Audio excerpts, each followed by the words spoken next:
इस देश के और इस प्रदेश के युवाओं के साथ धोखा किया जा रहा है, उनके भविष्य पर कुठारा प्रहार किया जा रहा है। हर साल तुम्हें 2 करोड़ रोजगार देने का कार्य करूंगा। इस बार कौन सी पार्टी को जिताएंगे? हम लोग बीजेपी को जिताएंगे। अच्छा, बीजेपी कि चले जाए नेपाल और वहाँ के पेट्रोल और डीजल के दाम पूछ लें, वहाँ पेट्रोल और डीजल के दाम। पूरे वर्ल्ड में सबसे पॉपुलर नेता मोदी जी पाए गए हैं, तो अगर हमारे हजारों लोगों की जाने गई, आखिर उसका जिम्मेदार कौन है, मैं आपसे पूछना चाहता हूँ। वो पॉलिटिक्स चलता है, वो किस तरह से अपनी सत्ता को बनाना चाहता है, ये उसकी जिम्मेवारी है। तो देखिए भाई, आपका क्या नाम है?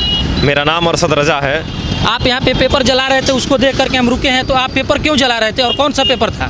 सबसे पहले मैं आपको बता दूं, मैं जिला महासचिव यूथ कांग्रेस हूं और तमकोही राज का कोऑर्डिनेटर भी बनाया गया हूं। तो आप यहाँ पे किस मुद्दे को लेकर के पेपर को जला रहे थे? वही मैं आपको बताना चाहता हूं कि शीर्ष नेतृत्व ने हमें ये मैसेज दिया था कि 2017 में जो यूपी टेट का पेपर आया था, वही पेपर 2022 में कॉपी कर ली गई, सेम पेपर वही 2017 की, जिससे इस देश के और इस प्रदेश के युवाओं के साथ धोखा किया जा रहा है, उनके भविष्य पर कुठारा प्रहार किया जा रहा है। इसको लेकर हमने यूपी टेट के पेपर को इस तरह वाले मोड़ पर जलाने का काम किया है और एक संदेश देने का प्रयास किया है कि योगी बाबा और मोदी जी, ये दोनों लोग अगर युवाओं के साथ छल जो करते आए हैं 7 सालों से, ये कर रहे हैं 5 सालों से उत्तर प्रदेश में, अगर ये रुका नहीं तो हर बार से जैसे पश्चिम से आंदोलन उठता है, इस बार उसी आंदोलन का इतिहास पूर्वी क्षेत्र से किया जाएगा, तमकोही राज की धरती से आगाज किया जाएगा। देखिए, सरकार तो इस बार कह रही है कि हम पूर्ण बहुमत से फिर सत्ता में आ रहे हैं, इस पे आपका क्या विचार है? मैं आपको बता दूं कि जुमलेबाजी और झूठे वादे ये अब चलने वाले नहीं हैं। आपको बता दूं, आप मीडिया के साथी हैं, नरेंद्र मोदी जी आए थे, उन्होंने कहा था, एक जुमला फेंका था, एक झूठ बोला था कि 2014 में उन्होंने कहा प्रधानमंत्री बनने से पहले कि ये युवाओं एक वोट भाजपा की कमल के निशान पर दबाना, हर साल तुम्हें 2 करोड़ रोजगार देने का कार्य करूंगा। लेकिन उस जुमले पर, उस झूठे वादे से इतर इस ज़मीनी हकीकत और इस ज़मीन की सच्चाई क्या है कि आज जो भी छोटे लघु उद्योग, मध्यम वर्ग की जो कंपनियां हैं वो बंद हो गई। हर साल 2 करोड़ से ज़्यादा लोगों ने अपनी नौकरियां गंवाई हैं। ये इस सरकार की ये हकीकत है। लेकिन सरकार तो गरीबों को बहुत देख रखाव कर रही है और कोरोना काल में लगातार राशन भी दे रही है, गरीबों के हित में तो काम कर रही है सरकार। मैं आपको बताऊं कि 5 किलो राशन से एक आदमी का 30 दिन का पेट आप नहीं भर सकते हैं। एक आदमी 1 महीने में केवल 5 किलो राशन नहीं खाता है, उसके केवल 3 से 4 दिनों का खुराक है वो 5 किलो का राशन। और मैं आपको बता दूं कि अगर ये सरकार इस प्रदेश के और देश के युवाओं को रोजगार देना शुरू कर दे तो राशन लेने की कोई ज़रूरत नहीं है। वो अपने कदम पर, अपने पैर पर जब वो खड़ा हो जाएगा तो राशन भी ले लेगा। और आपको मैं बता दूं कि महंगाई तो आप देख ही रहे हैं, आप तो मीडिया के साथी हैं, कि महंगाई कितनी चरम पर है। आज जो सरसों का तेल है वो 200 रुपये लीटर हो गया है, डीजल 95 से 98 रुपये लीटर मिल रहा है, पेट्रोल 100 के पार चला गया है, रसोई गैस जो 399 रुपये 400 का मिला करता था, आज 1000 से ज़्यादा उस रसोई गैस का दाम हो गया है। तो सरकार कहाँ गरीबों के हित में है? सरकार तो गरीबों को इस देश और प्रदेश से मिटाने के पथ पर बड़ी तेजी से चलने का कार्य कर रही है। यहाँ पे विकास के बारे में क्या बोलेंगे? ये रोड तो हमें ठीक दिख रहा है, और यहाँ और विकास के बारे में आप कुछ बोलेंगे? ये सड़क आपको अच्छा दिख रहा है, यहाँ से खड़े हो जाइए और सिसवा होते हुए आप चले जाइए हिरौली दान के तरफ, बाघा चौर के तरफ चले जाइए। इस सड़क से जाते जाते आपका ये घुटना जो है फूट नहीं गया और सर नहीं फट गया तो उधर से वापस आते थे, फिर मेरा नाम बदल दीजिएगा आप।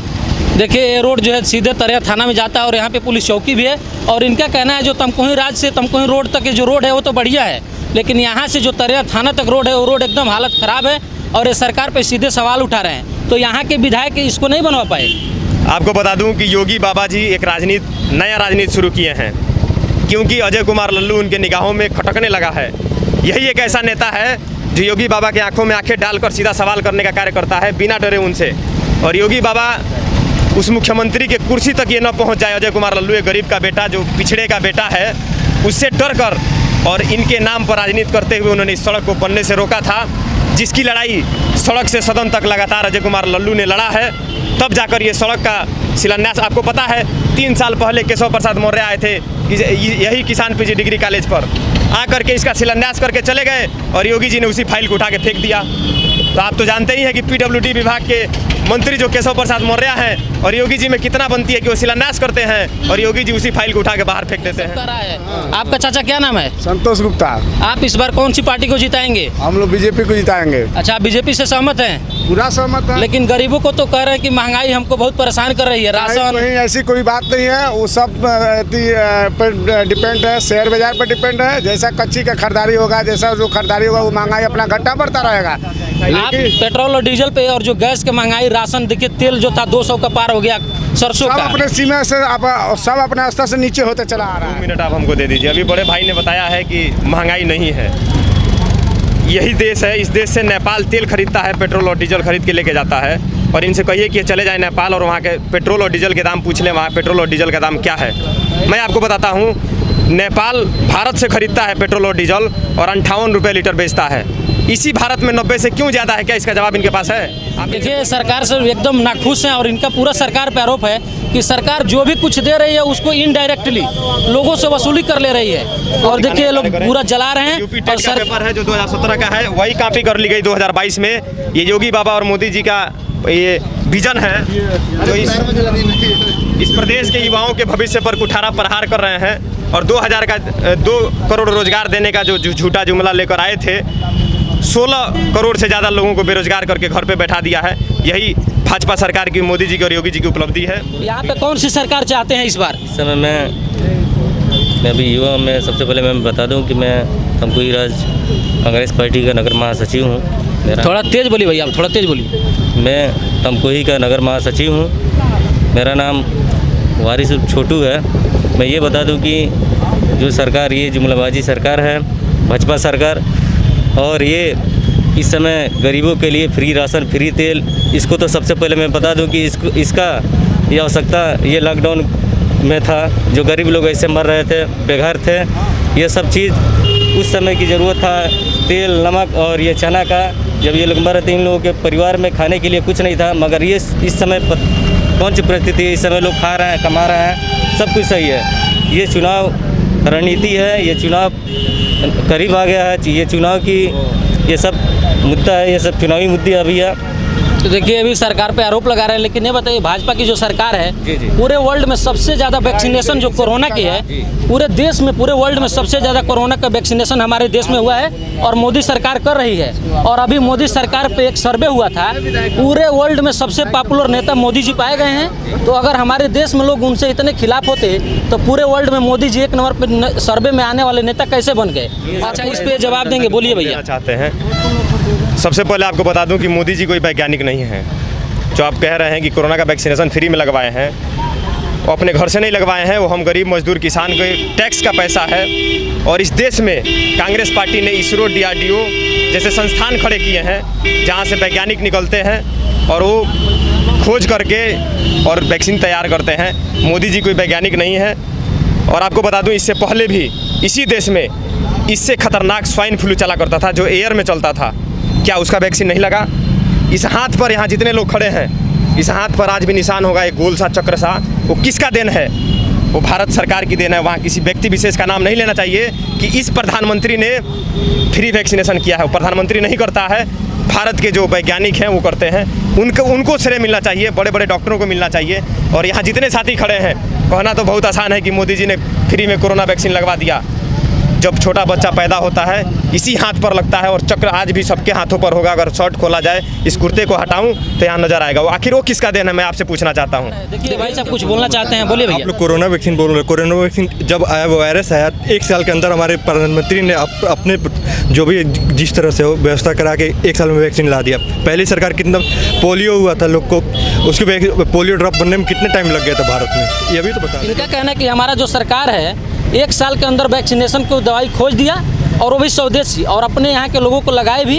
हम विदेशों में भी मदद कर रहे हैं, इसीलिए जो मोदी जी की पॉपुलरिटी है पूरे वर्ल्ड में रैंकिंग में 1 नंबर पे आ रहा है। अभी 2 दिन पहले की बात है, टेलीप्रॉम्प्टर थोड़ा सा फेल हो गया तो आपने मोदी जी की हकीकत पूरे विश्व ने देखा कि इस भारत की छवि को कितना उन्होंने बढ़ा दिया है। क्या यहाँ पे खड़े लोग नहीं जानते हैं कि पंजाब से, महाराष्ट्र से, चंडीगढ़ से, हरियाणा से, दिल्ली से लोग पैदल हज़ारों किलोमीटर चल के आए? कितने लोगों ने रास्ते में दम को तोड़ दिया? उसका जिम्मेदार कौन है? मैं आपसे पूछना चाहता हूं, उसका जिम्मेदार कौन है? मोदी जी नहीं है तो कौन है? आखिर मोदी जी तो सत्ता में है ना, पूर्ण बहुमत से इसी प्रदेश और देश की जनता ने उनको बैठाया है प्रधानमंत्री की गद्दी पर। हज़ारों लोगों की जाने गई, आखिर उसका जिम्मेदार कौन है, मैं आपसे पूछना चाहता हूँ। ये जो मौतें हुई हैं ये केवल इंडिया में नहीं हुई है, हर देश में हुई है। हर देश अपने इस तरह किसी की बुराई नहीं की, अपने देश के प्रधानमंत्री के चाहे किसी को, उसमें बुराई करने की कोई बात नहीं है। वायरस न इंडिया बनाया है, ये तो बाहर से आया है। 403 गाड़ियाँ मैं यहाँ सभी खड़े युवाओं से बताना चाहता हूँ। 403 गाड़ियाँ डिजिटल गाड़ियाँ योगी जी ने प्रचार के लिए रवाना किया है। यही गाड़ी अगर कोरोना के समय में अगर ये गाड़ी लोगों को उपलब्ध हो गई होती, गरीब मजदूरों को उपलब्ध हो गई होती, तो शायद हज़ारों युवाओं की, हज़ारों गरीबों का जो जान है वो बच जाता। लेकिन हमें शर्म आती है, ये बेशर्म सरकार है, झूठी सरकार है, भ्रष्ट और निकम्मी सरकार है, जो केवल अपने प्रचार और प्रसार पर गरीबों मजदूरों के टैक्स के पैसे को लगाती है और गरीबों मजदूरों को जब भी कोई भी आफत और बला आता है तो उसको मरने के लिए छोड़ देती है। तो चलिए यहाँ पे कुछ और लोग हैं, उनसे भी पूछते हैं। आप बताइए चाचा, आपका क्या नाम है? इधर आइए। मेरा नाम है प्रेमचंद गुप्ता उर्फ राजेंद्र प्रसाद। चलिए आप बताइए कि इस बार यहाँ पे सरकार किसकी चाहते हैं? गणतंत्र है, लोकतंत्र है भारत में, तो इसका मतलब ही होता है कि जनता की सरकार, जो सरकार जनता के हित में काम करे, जनता की सुरक्षा करे और उसके कष्टों को अपना कष्ट समझ करके उसके लिए कोई भी कार्रवाई करती है या कोई सहायता करती है लोगों की। जैसे कोरोना काल में सभी लोगों को राशन मुफ्त दिलवाना, वैक्सीनेशन की व्यवस्था करना, ये सब जो भी काम सरकार ने किया है, इनकी ये जिम्मेदारी भी है। और इस मैनेजमेंट को, उनकी मैनेजमेंट को हम लोग बधाई देते हैं कि किस तरह से उन्होंने कंट्रोल किया बीमारी को। चाहे जाने तो गई, ये तो अनहोनी बात थी, बीमारी का प्रकोप था, लेकिन फिर भी इसको कंट्रोल करने का काम हमारी सरकार ने किया है, जिसके लिए हम उसके लिए उनको धन्यवाद देने के। देखिए चाचा सरकार से कह रहे हैं कि सरकार जो पूरे दुनिया में कोरोना आया था उसमें हमारे ही देश में मौत नहीं हुआ है, पूरे वर्ल्ड में मौत हुआ है और इस सरकार से सहमत है। तो चाचा ये बताइए, जो सरकार अभी राशन दे रही थी पुराने समय में, आज से 4 महीना पहले, तो महीने में 1 बार मिल रहा था, लेकिन अभी 2 बार मिल रहा है। तो राशन भी मिल रहा है, रिफाइंड भी मिल रहा है और यहाँ तक नमक चना भी मिल रहा है। तो यहाँ का कुछ लोगों का कहना है कि सरकार जुमलेबाजी कर रही है चुनाव जीतने के लिए, अगर नहीं करती तो ये राशन कह देती कि हम 5 साल देंगे, क्यों मार्च तक ही कह रही है कि हम देंगे। देखिए, जो पॉलिटिक्स में होता है वो पॉलिटिक्स चलता है, वो किस तरह से अपनी सत्ता को बनाना चाहता है ये उसकी जिम्मेदारी है। लेकिन जनता में जो अभी ठंड का माहौल है और कोरोना का भी माहौल है, तो अगर 2 बार राशन देती है तो ये जनता के हित में है, न कि कोई अनुचित काम है। अच्छा चाचा ये बताइए, जो यहाँ से रोड जा रहा है तरैया थाना में डायरेक्ट जाता है जी, और यहाँ पे पुलिस चौकी भी है, हम लोग तरैया मोड़ पे खड़ा भी हैं तुमको राज के तिराहे पे जी, तो ये रोड अभी तक तो बना नहीं है और यहाँ से प्रशासन की गाड़ी, पुलिस की गाड़ी और बड़े बड़े नेताओं की आती जाती है, तो इस रोड पे बना नहीं भाजपा सरकार में, तो इस पे क्या बोलेंगे आप? इस रोड के लिए तो हमारे स्थानीय विधायकों ने और लोकल लोगों ने भी बहुत आंदोलन किया, धरना किया और सरकार पूरा ध्यान नहीं दिया। लेकिन जब चुनाव का टाइम आया है तो अब रोड का निर्माण चल रहा है। देखिए चाचा भाजपा सरकार का फुल समर्थन कर रहे हैं, कह रहे हैं हमारी सरकार आई, कोरोना में बहुत लोगों को मदद किया, उसकी तारीफ करते हैं। सरकार ने लोगों को जान बचाई, राशन दिया, लेकिन चाचा कह रहे थे कहीं ना कहीं इस रोड को बनवाने में सरकार ही लापरवाही कर रही है। विधायक जी मेहनत किए हैं और ये रोड बनेगा। तो अभी चाचा कहना है कि अब रोड बनेगा, मतलब चुनाव आया है, मेहनत है और स्थानीय लोगों का मेहनत तो था, लेकिन पहले अगर बन गया होता तो आज इस पे हम लोग सवाल नहीं खड़ा करते। इसमें तो यहाँ के स्थानीय जो भाजपा के सरकारी शासन में लोग हैं उनकी कमी है, बिल्कुल कमी थी। तो चलिए इस रोड को सरकार बनवा दे। और आप देख रहे हैं हाईलाइट न्यूज़, प्रयास करेंगे तो आप हमसे जुड़िए और इस वीडियो को ज़्यादा से ज़्यादा सब्सक्राइब और शेयर कराइए, ताकि इस चैनल को पूरा प्रसिद्ध करके और हाईलाइट किया जा सके। तो हाईलाइट न्यूज़ आपका स्वागत करता है। और आज हम पहुँचे थे तमकुही राज में, तरैया मोड़ जो पुलिस चौकी के पास में है।